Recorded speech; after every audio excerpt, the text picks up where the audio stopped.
عن أبي هريرة عن النبي صلى الله عليه وسلم قال إن الله تعالى يقول يا ابن آدم تفرغ لعبادتي أملأ صدرك غنى وأسد فقرك وإلا تفعل ملأت يديك شغلا ولم أسد فقرك.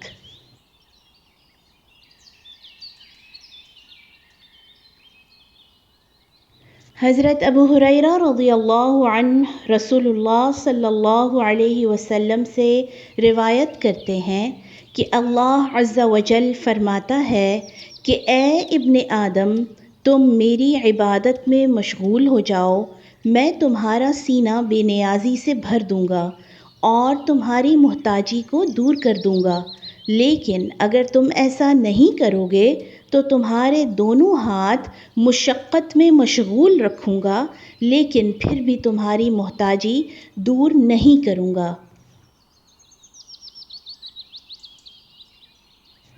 Abu Hurairah radiallahu anhu reported from the Prophet sallallahu alaihi wasallam that Allah Azza wa Jal says, O son of Adam, busy yourself in my worship. I will fill your chest with contentment and keep away your poverty. If you do not do so, both your hands will be occupied, yet I will not remove your poverty. جامع ترمذی، ابن ماجہ و امام احمد۔